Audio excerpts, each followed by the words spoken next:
पुणे आणि परिसरात चांगला पाऊस झाल्यामुळे उजनी धरण 40% भरलं। उजनी धरणात 85 टीएमसी इतका पाणीसाठा। यवतमाळमध्ये पुन्हा पावसाची हजेरी। पावसामुळे जनजीवन पूर्णतः विस्कळीत। संततधारेमुळे सोयाबीन, कपाशी, तूर पिकांना फटका। नंदुरबारच्या नेसू नदीच्या पुरात वाहून गेलेल्या युवकाचा मृतदेह सापडला। 3 दिवसांपूर्वी वाहून गेलेला हा तरुण देवामोगरा गावातला रहिवासी। परभणीसह मराठवाड्यातल्या अनेक जिल्ह्यात 8 दिवसांपासून सूर्यदर्शन नाही। सोयाबीन पिवळे पडू लागल्यानं रोगराईचा धोका वाढला।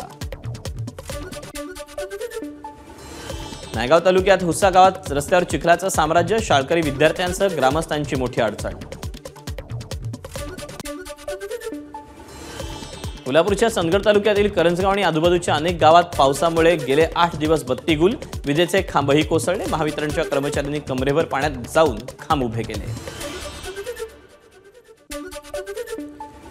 मासेमारीच्या नव्या हंगामासाठी मच्छीमार सज्ज। बोटींची डागडुजी करून समुद्रात जाळं टाकण्यासाठी मच्छीमारांची लगबग। नाशिक शहर बस सेवेच्या वाहक कर्मचाऱ्यांचा संप मागे। शहर बस सेवा 3 दिवसानंतर पुन्हा सुरळीत। 5,000 रुपये पगारवाढ, 1 रुपया प्रति किलोमीटर इन्सेंटिव्ह वाढवण्याचा प्रशासनाचा निर्णय।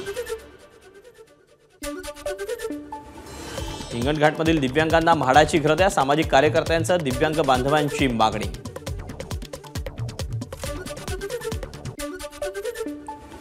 अमरावतीत राज्य परिवहन कर्मचाऱ्यांचं अमरावती आगारात घंटानाद आंदोलन। राज्य शासनाकडे प्रलंबित असलेल्या आर्थिक मागण्यांच्या पूर्ततेसाठी महाराष्ट्र राज्य परिवहन महामंडळाच्या कर्मचाऱ्यांचं आंदोलन।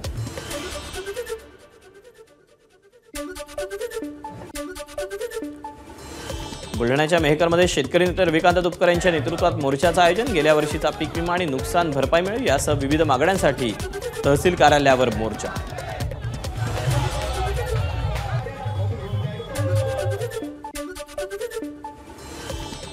नांदेड जिल्ह्यातील तामसा शहरात कडकडीत बंद। मराठा समाजाला दिलेली कुणबी प्रमाणपत्र रद्द करण्याची ओबीसी समाजाची मागणी।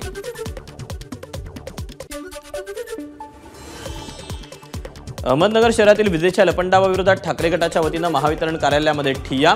महावितरणच्या गलथान कारभारात सुधारणा न झाल्यास तीव्र आंदोलन करण्याचा इशारा।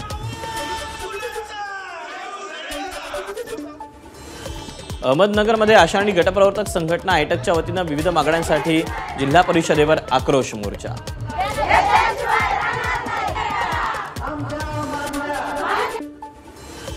बुलढाण्यातील सिंदखेड राजा इथल्या राजे लखोजी जाधव यांच्या राजवाडा परिसरात जवळपास 150 ते 200 झाडं पुरातत्व विभागानं कापली। स्थानिक जिजाऊ भक्तांमध्ये संतापाची लाट।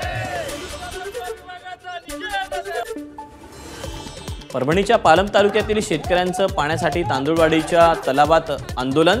तांदुळवाडीतील तलावात पाणीसाठा कमी असताना देखील पाटबंधारे विभागानं इतर गावांच्या शेतकऱ्यांना पाणी वापर परवाना दिल्यानं आंदोलन।